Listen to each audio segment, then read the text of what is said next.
Alright, people, let's continue the analysis of James Rutherford.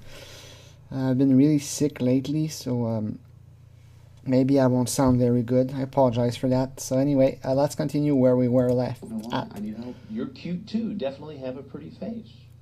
For jailbait. What a fucking dumbass. Like, oh, you have the face of a jailbait. He's like, I guess it was jailbait after all. What a stupid term, by the way, to use. I always thought it was stupid, like jailbait. Like a girl is too young and she's used like as bait, meaning that she's sexually attractive, but if you take the bait, then she's a minor and you might go to jail. It's really like a bait, like for a predator, for an animal that you hunt. Like, it's pretty stupid if you ask me. Anyway, let's keep going. Pretty stupid word. No, it was wrong. I knew it was wrong. I'm sorry. And somehow we still have an hour of this. God, more than an hour. Like, Jane, shut the fuck up. He's like, I know it was wrong. I'm sorry. Now he's sitting at the bar and he's like, listening, like, just get out, just go and leave, James. No, or Jim, he prefers to be called Jim, but he's like, I know it was wrong, I'm sorry. What's his plan at this moment? Like, I'm gonna sit here and just repeat, like, I know it was wrong. Like, he's pretty fucking dumb. I could be your teacher. Would you flirt with me? Wink at you and stuff. She says wink at you and stuff. Hee hee, okay. Cute. You'd like that. I'd be flattered. Not like that's a bad thing. Innocent enough. I knew she have come. I knew I shouldn't come. That's that kind of regret that you have in life. You know, you do something and you really regret it afterwards. Like, I can't really think of much that I did in my life that I really regret. But at this point, he's really regretting, like, I knew I shouldn't have come. I knew I should have come. Yes, oh, why did you come? Well, it's because of my wife. She's leaving me. I'm getting a divorce. Like, I knew I shouldn't have come. No shit, dude. You just realized that, like, 4 minutes, 30 seconds in the interview, you're suddenly like, well, I'm getting interviewed by a guy. I'm probably going to go to jail, and I'll be outed as a sexual predator. I guess I shouldn't have come after all. I'm sorry, man. I knew it. What do you do for a What living? school do you teach at, John? I'm not going to tell you. You're going to find out. I'm going to get arrested. How about St. Mark? I like how Chris asked the question to James, like, I'm not going to tell you. Oh, is it St. Margaret of York? Like, he knows right away. Rid of York. Is that right? Yeah. Do you coach too? Not anymore. Right? He's a kind of a witty joke, like, do you coach? Not anymore. That's perfect if you want to play like a background laugh, like somebody laugh, like, do you coach? Not anymore. I won't get to see the sexy little girls throwing balls and running and getting sweaty. I won't get to see that anymore. Oh, God.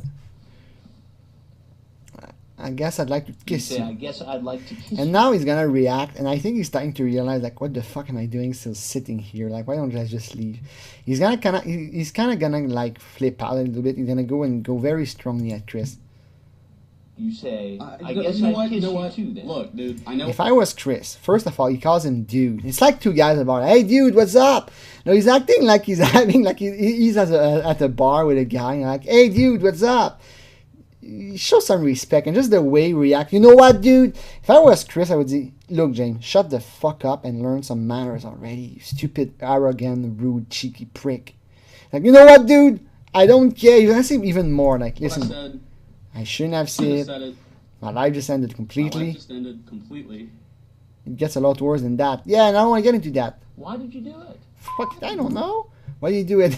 I don't know. Like, who else gonna know, James? Who can you ask? You know, why did you do it? I don't know. You don't know why you did it? Really? Like, don't you hate it when you do something and you don't know why you did it?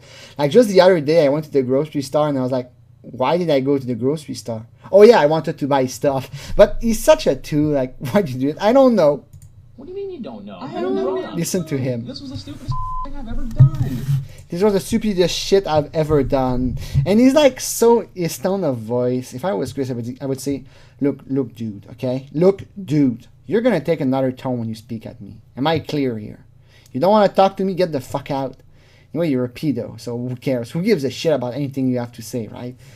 Like, I don't care. Shut the fuck up, James.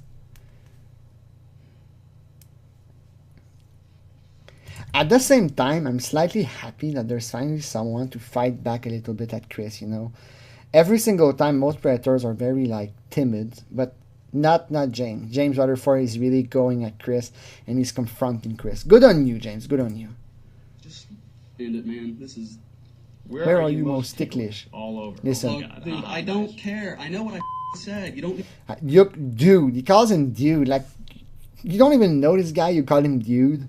And later on, he's actually going to come, you know, Chris? Like they're just two friends at a bar. You don't care. I know that. Look. All right, Now he's sensed up, and look how Chris immediately tells him to sit down, to be in control. And some people commented that Chris was sitting when he was talking to Lorne. But when he first comes in to talk to Lorne, he's standing. And he sits down a little bit, and it creates stuff as, you know, it's like two people sitting and having a chat. But when he starts, he's definitely standing up. And same in New Jersey, when he sits at the beach, you know, there's no real counter at the beach that he can get behind. So that's why he sits down eventually and is very open. But generally speaking, he's always standing up, and doesn't like the guy to be standing up. You know, no. I have to be taller than you. You sit down. I don't. No. I'd like you to sit down. I know you would. I'll tell you. I mean, I know what I said. Shouldn't have said it. It gets a lot worse than that. I know, and I don't want to get into that. Did you listen to what he say? I don't want to get into that. I don't want to get into that. He's a selfish piece of shit. It's all about him. You can bet that if there was a 13-year-old girl, he wouldn't be like that. He would be like, man, I took a gamble and I won. What a fucking asshole. If I'm gonna be arrested, just please have me arrested. Listen how he puts. Did you see how he put his hand behind his back, like slightly? He's flipping his shit out right now. Like, he's really like, you know, and I realize that, like, he's flipping out, okay? He's like, if you have me arrested, just please have me arrested. And I wish Chris would have been honest, because it's kind of misleading to not tell them that they're going to be arrested. I understand, you don't want a guy to flip out and put a fight and take hostages and all that. But Chris should really say, that, nah, you want to get arrested? All right, we'll get you arrested, man. And that should be the end. Show a bit of respect for Jane. Oh, fuck it, he's a pedo.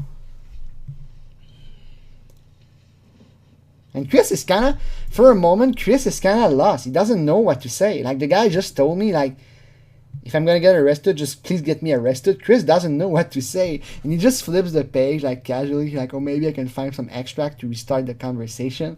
But at this moment, Chris doesn't know what to do. And for a rare moment in the show, Chris is really lost. Obviously. Do you do this often? And he's like, I need help. Obviously, I'm a poor victim. I need help. I call that the Syrian refugee approach. You know, like the Syrian refugee come and they say, like, we need help us. And they do need it. That's not my point. But James is copying that technique. He's like, I need help. Help me. I need help. Help me. And he's trying to position himself as a victim. You know, I'm a person with problem. Please help me. I deserve your help. Like, dude, like you say, fuck you, pedo. This is the first time I've ever done This is the first time. Yeah, now it's very weird because is that Chris asked him, did you do this before? And he said, this is the first time I ever did this. And later on, he's going to say that it's not the first time. What fucking piece of shit. You know, because I hear that a lot. I'm sure you do. I'm sure I'm it probably seems not the like best guy to do this. everybody who comes into this house says it's their first time. I'm sure they do. And James should have say, like, what do you mean everybody who comes in this house? What's going on? You know, what do you mean everybody tells you that? Everybody that comes in this house? Like, is there like a waiting line to have sex with Danica or whatever her name was? So, what were you going to do with this 13-year-old girl? I wasn't really going to. I mean, I called her earlier and said I'm not really comfortable with this. I didn't, and she kept saying, "Come on, I'm just hanging out." Oh, you see, he's a victim. The decoy asked him to come. Like, it's like, for example, if somebody calls you and say, hey, Nathaniel, go rob a bank, and you do it, well, you're not responsible because somebody told you to do it, you know? It's always someone else's fault. Want to do anything? But you did get in the car and drive here from the whole Cincinnati. damn way, I was thinking, what am I doing? Why am I just not going home? I hope that's true. I hope he was reading in his truck and he's like, what am I doing? Why don't I just go home? And he keeps driving. What a fucking loser.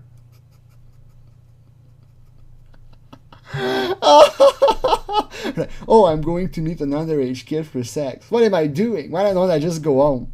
No, I guess I'll keep going. But still, you Yeah, drove I did. here. I You don't got out, know you knocked on the why. door, and you walked in. I know, and I didn't want to. And you're all anxious. Want to see the girl? She just said, I'm just going to watch a movie. And I said, well, what the hell? I'll sit there and watch a movie with her. Want to make out? Look, dude, I mean, I'm sure the police are probably here. I'm going to go. Right now, I totally do it. I'm sure the police are probably here. I'm sure the police is here, or I'm sure they're probably here. So you're what percentage chance do you think the police is here? You know, you're like, I'm sure the police is probably here. Are you sure they're here or not? Like, if you're not sure they're here, then you cannot be sure. Oh, this makes no sense. I hope you don't teach English literature, James. And Chris goes on. Chris is really lost. When he says that, Chris really wants to change the subject. He doesn't want to keep talking about it. You want to know why I was doing all that? Honestly? Now he brings out his main argument. I'm going through a divorce. It's all my wife's fault. I'm a poor victim and a divorce, and I'm getting divorced, basically. He's going to say that again and again and again. Thursday told me she was leaving me. I don't know what spawned this. I mean, I was just in an Ohio chat room, an adult chat room. Oh, this was a week or so ago. The Lauren Armstrong defense. I was on an adult chat room. You know, you could sue NBC for 80 million, James, and say that like, I was in an adult chat room. It's her fault. And she started talking to me. She started talking to me. Right for you to have this kind of discussion. And I shouldn't have. I guess divorce is tough. Everybody gets that. Yeah, Nobody's gonna make. And I hate to say it, but James' approach on Chris kind of works. Chris is being a little bit nicer to him now. Like, divorce is tough, man. This guy is a skilled manipulator. Right. Well, okay. It's not on good. On top of that, what kills me right now. Do you notice how you see what kills me? It's all about him. This is probably the most selfish predator ever caught on the show. He's always thinking about him. At this moment, for the first 7 minutes, it's all about him. Doesn't give a shit about that girl. Doesn't give a shit about anyone else or the kids he could have raped. No, it's him. I just ruined my life. On top of the fact that I just blew that part of my life, and I don't even know you. I don't know why I don't even know you. On top of that, I don't even know you. Like, okay. Ruined the rest of my life. I just lost my job as a teacher. Yeah, he's pretty, he realizes his situation. Guess should say, oh yeah, the only classes you're going to be teaching from now on, probably after you get out of jail, you're going to go like teach other predators.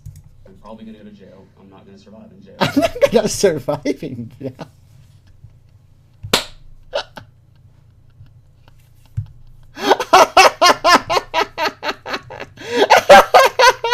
I'm not going to survive in jail. I wish it was true. Imagine if he had really gotten killed in jail. That would have been hilarious. Well, not the fact he died, but the fact that he forecast, he foresaw his future. He's like, I'm not going to survive in jail. I'm not big enough. And I'm going to be accused of trying to rape a kid. So that's not a bad start. You know what? If Lauren did it, you can do it, James. For what? For what? For what? For what? I don't know. Do you have an issue with the internet? Do you have a compulsion, an addiction? I think I do. I mean, it's not. I mean, help me to explain. I don't know. Help me to understand. I've thought about this a lot for years. Maybe I should just stop. Maybe I should get counseling. Maybe I should get help. And now I thought, well, it's not that big a deal. I've never taken it to this step. I don't know. Look at how he's rationalizing stuff. What a fucked up person in the head. He's like, well, I've been doing that for years, chatting with minors, but I never moved to this step today. And he's doing that to convince himself, like, it's not so bad. I just chat with minors and show myself naked to them and talk about raping them. It's not so bad because I don't show up. And now that I've shown up, he says to Chris, basically, like, this is my first time. And now I realize I have a problem. I'm going to get my problem treated, blah, blah, blah. So he's really playing the guy that has like some kind of a revelation. Like, this is a wake-up call, Chris. You turned my life around. I'm going to go to therapy and it's all going to be fine. So you can let me go. Push me over the edge. Oh, yeah, he goes again. This week, push me over the edge. It's my divorce. My wife is leaving me. It's all her fault, you know. If she didn't do that dumb woman, I wouldn't be here.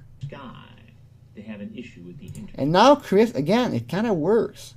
His manipulative tactics on Chris works. Now Chris is going to see you're not the first guy to have a problem with the internet, and Jim is going to jump on that like it was the Holy Grail, basically. Like, Look at him. and sexually charged conversation. Look at the position he takes to look like pitiful. He's like, oh, I'm a victim. I'm so sad. I need help. It's my wife's fault. Addictions and compulsion. It's not. It's We not. see it a lot. You see it a lot. And now he's going to say the main line of the interview. Listen. Instead of me being arrested, is there some way you can help me? Instead of me being arrested, is there some way you can help me? It's about him, He needs help. Forget the kid he was trying to abuse. And even admits he was going to abuse the kids. Like, instead of arresting me, can you help me, please? And that's a subtle way of begging. And it's kind of, how can I say? The way that, Chris, you're not the first. Now James jumps on. He's like, can you help me? I need help. And that's some kind of hope he's attaching himself to. He's like, he's going to help me and I'm not going to go to jail. Like, he's trying to save his skin, really. Well, I don't know that I And can Chris, again, is lost. Chris doesn't know what to say. What do you mean, help you? do that. I mean, will you give me some of the information here? And now the best part, the part that makes the whole interview worth it. It's 8 minutes and Chris is going to say who he is.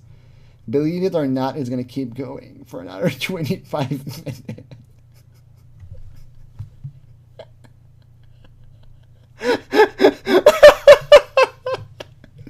I can just imagine, like, Chris, he has a cell phone. He's like, oh, one moment. Oh, it was my producer. We rented the house for the weekend, but if you keep talking, we're going to have to renew the leasing agreement for another day because you're taking too long. And what he says to Chris is not particularly interesting, So if I was Chris, at one point, I would say, okay, that's enough. Okay, get out. We don't give a fuck, After 25 minutes of repeating the same shit. But he's going to say a couple of things that are really, really funny. Now let's continue. What exactly is going on? You want to know what's going on? Do you ever watch television? Do you ever watch Dateline NBC? And Chris is happy to say that because he kind of avoids the subject of I want to get arrested, I need help, blah, blah, blah. So that kind of changed the topic completely. And now Chris tells him. That was one of the reasons I thought, why am I doing this? This could be a setup. But let me get this straight. You've actually seen our previous programs on computer predators. The cameraman comes up. I wasn't coming up here for anything physical. I know I was like, I wasn't coming here for anything physical. And yeah, I talk about kissing her and touching her butt and her touching my butt, but I wasn't coming here for that. Look, that was like fantasy. That was like fantasy. I know, but everybody says that. But what's going to happen if I'm not here and the 13-year-old girl is? You got all charged up by seeing... I know. At the same time, James Rutherford kind of has a point. Just because he talked about it online doesn't mean he was really going to do it. And, for example, Jeffrey Stacy, when he says it's all talk, it's question, I hate to admit it, but he has a point. Unless they really unless it's like Lauren. Lauren is 100% certain he was going to rape Kayla.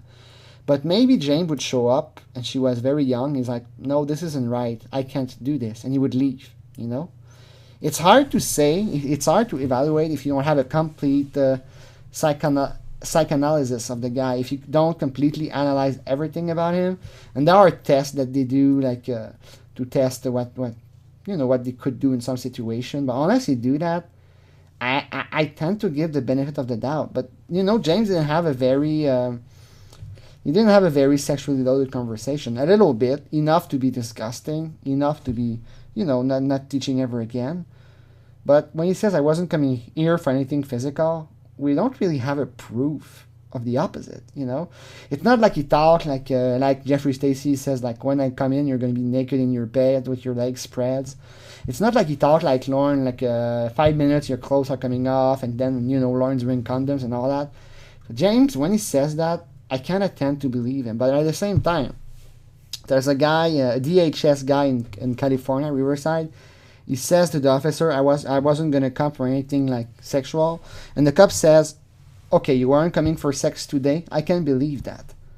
But on a future visit, it would have happened, And that cop also has a point. There was no reason whatsoever for a 26-year-old man to show up at the house of a 13-year-old girl that's home alone. None whatsoever.